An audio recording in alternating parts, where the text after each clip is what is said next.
There's a new report in The Lancet showing us an obesity surge in the U.S. Unfortunately, it's bad news for the country in that using the traditional methods of body mass index, the obesity rate increased from 40% prevalence of American adults to jumped up to 70% using new parameters. Okay. 7 out of 10 of us are now in obese category. And by the way, Jennifer, it's not just about weight, it's about driving up diseases like diabetes, heart attack, stroke, and things like breast cancer. Using BMI, body mass index, they calculated that about 40% of adults are obese here in the US. But Harvard ran a new study where they started using your body or your waist circumference, and they found out that rather than 40%, currently we sit at about 70% of the US is obese. And basically we're getting to the point where it's a lot more common for people to be prescribed GLP-1 medicines, right? The Ozempics, the Wegovys, and what have you.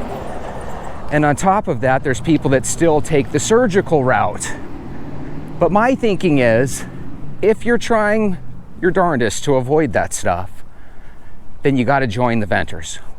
We walk every single day, we drink water every single day, and we avoid sugar like the plague. Guys, these numbers are from a GLP era. In other words, even though these medicines are coming on board, even though they're becoming cheaper and more easy for regular people to get a hold of, right? It still doesn't seem to matter. We're still heavier than ever. And a lot of us are holding our weight in our guts. And apparently the gut is about the worst place possible to be holding your weight. So what does this mean? It means that if you are on one of those medications, God bless you, at least we live in a world where we have those medications around. If you have to get surgery, again, at least we live in a world and a country in the US where you're probably going to have access to a pretty good surgeon. And there's a lot of professionals out there that can help you when it comes to your diet and exercise plan. The way we actually do it here at Walk Talk Vent is we look at students. I mean, we don't literally look at them, but think about when you were a kid. It was not uncommon for you to walk to school every single day. It was not uncommon for you to play and run at recess 2 or 3 times every single day. And then, of course, you would walk home after, and most of us got to play outside until the sun went down. No matter what we do as adults, we're probably never going to be able to match all that walking and playing that we did as kids, but that doesn't mean that we shouldn't try. A lot of people start their day by going to work in the morning. I always suggest that instead of trying to meander your way around the house, not running into walls, going to work early, half asleep, what I suggest is put your shoes on and take a quick 20 to 30 minute walk around your neighborhood before you actually get in your car. Here's another thing I recommend. Every day you have a 30 to 60 minute lunch at work.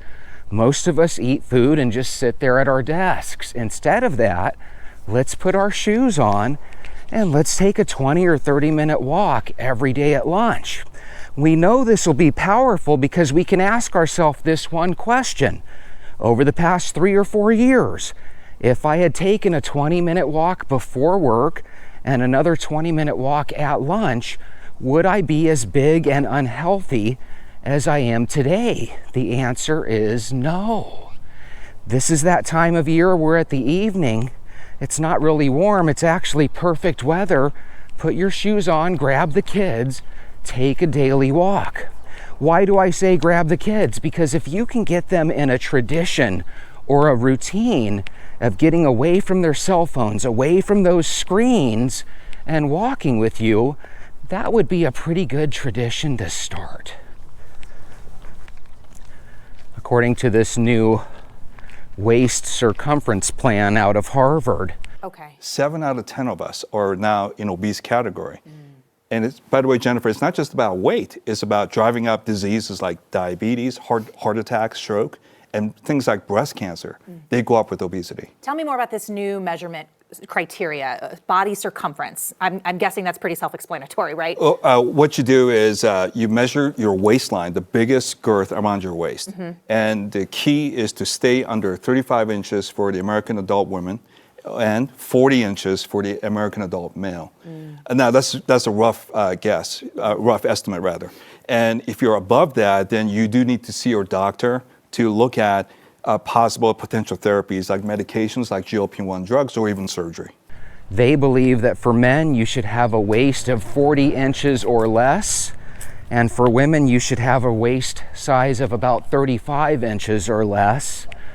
I find that a little odd because if I'm at a waist size 38 to 40, I'm quite a bit overweight. I think we should all aspire for that high school skinny. I think we should try to get the 34 to 36 inch waist myself. At least that's my plan. Now, as we get older, it becomes a little bit more challenging to develop that muscle.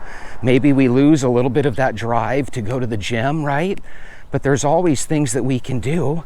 If we stay away from sweets, that'll actually make it easier to eat less, because I firmly believe what the sweets do is they make you feel like you have a bottomless stomach. How many times do you eat one bowl of cereal and tell yourself, you know what? I'm gonna have a second or third bowl. Cereal was always my Achilles heel. For you, it might have been ice cream. For another person, it might be potato chips. Whatever your Achilles heel is, let's try to work on that together.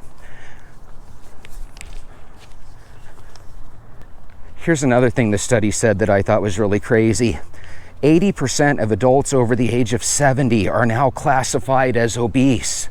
The reason I think that's crazy is because I don't see too many elderly people that look fat. So, if there are more and more people that are becoming fat, that might be why our life expectancy is lowering. I heard the other day that it went down like 1.5 years over the past 5 years. And if we have more and more 70-year-olds that are fatter than ever, maybe that would explain it. They're probably dropping like flies. I had a great Aunt Minnie, my grandmother's sister, and I'm not even joking, guys. She was like 280, maybe 300 pounds, and somehow she lived to be like 95 years old. Just kind of blew me away. She was the first like chubby person I saw that pretty much lived forever. My grandmother's siblings, they all lived into their 90s. And her little brothers that were quite a bit younger than her, they're still alive now and starting to get in their 90s now.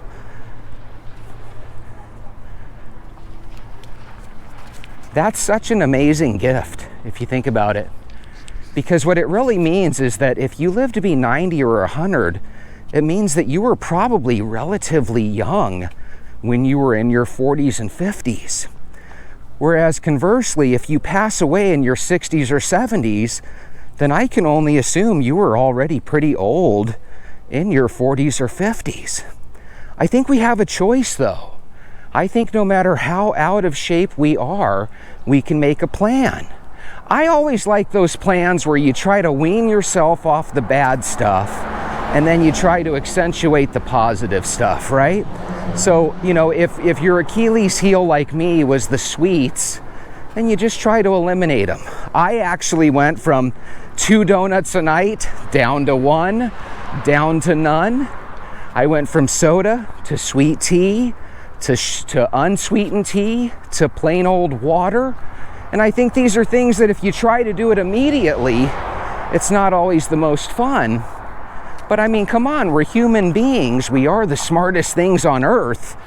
I mean, maybe not smarter than the aliens that are under the ocean, but we are smart and we should be able to make a plan. And that's another advantage that walking has. With walking, you can come up with a plan. And remember, some of the best plans that we can come up with don't necessarily involve, being a rocket scientist. I think, honestly, that even if you never wanted to stop drinking Coke, and even if you never wanted to give up your daily bowl of ice cream, I still think walking would be the way to go.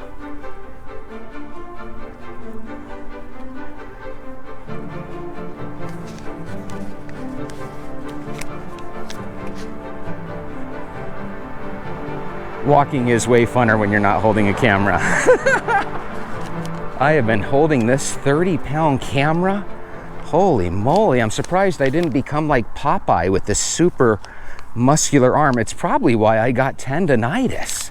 Hold it with the other hand, Jesse. That just feels awkward. Feels awkward.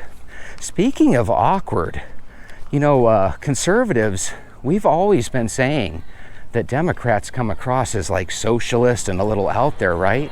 And all of a sudden you have Mom Donnie out in New York, and I guess he beat Cuomo and the other guy that was like, what was he, like one of the guardian angels? And all of a sudden he's the king of New York. He's calling out Trump.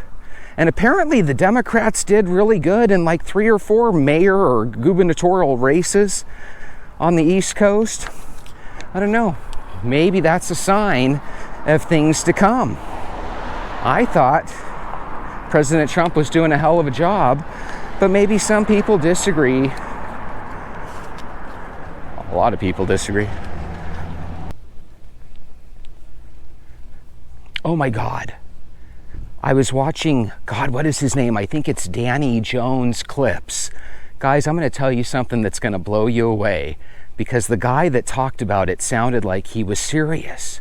Danny Jones is one of these YouTubers that has these really fun guests on. And he was basically saying that when they take a computer and you put a bunch of information into it and you weigh it right when you purchase it, and then you put a bunch of information into it, a bunch of documents and pictures and data, that slowly but surely it gets a little bit heavier. That we could weigh a hard drive before data is encoded on it, and then again after data is encoded on it. Or take a hard drive that has data encoded on it, weigh it, erase the data, and then weigh it again. Right. There will be a mass differential. Okay. So there's mass inside a computer that's not anything to do with the microchips or the transistors or magnetic tapes or anything. It's a hidden mass. This story is just trippy. It gets a little bit heavier. And to give you an idea, if they took all the computers and they took all the data that's in the computers all together on the planet, it only equates to like 61 pounds, right? So nothing major. But he said that the amount of data that we're going through, especially with AI and stuff, is so large, and it's going up exponentially, that within the next like 300 years, all the data that's on all these computers all around the world is going to be the equivalent of the weight of the moon. And he was saying that all that weight being in all these computers is going to wreak havoc, and it's literally going to rip apart Earth itself. And I just thought, this is the goofiest stuff I've ever heard in my life. But sometimes, especially as Americans, we want to be stimulated so badly, and we want to hear things that are so interesting that we love those things. Now, if that was your best buddy walking home with you after school and he said something like that, you would laugh and think he was the craziest person. But if it's on your favorite YouTube channel and it's a supposed expert, all of a sudden we're like, damn, that's crazy. Now, I couldn't help but think, maybe it's not data that's the reason that a computer weighs more over time. I was thinking maybe it's more along the lines of your bed. I heard the other day that between the dust that comes off of your skin, right, dead skin and stuff, and sweat, that your mattress ends up gaining like 30 pounds over the course of 3 or 4 years. It gets a lot heavier. I'm sure you guys have heard that too. Well, I'm thinking computers are probably the same way. They probably slowly but surely are accumulating dust. This guy was trying to say that all the knowledge and data that we pump through computers and CPUs, he was basically saying that all of that, there's a weight to it, a gravity, if you will. And I just thought that was crazy. I think it's just dust accumulating in the system. I I go 3 or 4 months without dusting, and all of a sudden you should see the fans. They start to look furry and stuff. But again, I just thought that was fun. I thought you guys would get a kick out of that. If you guys ended up seeing that clip, let me know. If listening to me talk about it made you want to see what the expert was saying, let me know. But again, all these experts always have books that they're selling on Amazon, and it just makes you wonder, is this just the guy trying to sell a book? And of course the answer is yes. Now remember, all these UFO guys have been talking about all this stuff happening in 2027 and Project Bluebeam and this, that, and the other. If that stuff doesn't come true, we should quit watching their YouTube videos, by golly. That's what gets me. You have all these guys, they make all these predictions. They never come true, but yet they're best-selling authors. It's like, man, we are so good at not buying the steak, we buy the sizzle. As a matter of fact, that's Salesman 101. Sell the sizzle, not the steak. Not the steak. This is about that time of year where most people start to bust out the Christmas music. I absolutely love Christmas music, but it's really good because we only listen to it around Christmas. I've met people before that like to listen to it all year round. That's a little too much.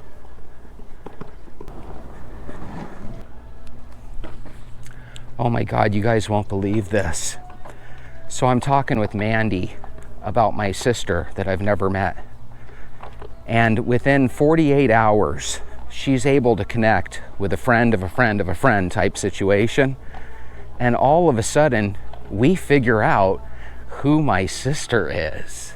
Now, I haven't decided to reach out to her yet. I mean, I've decided I'm going to, but I haven't decided exactly to do it right away or to think about the perfect words, because you don't want to scare off somebody.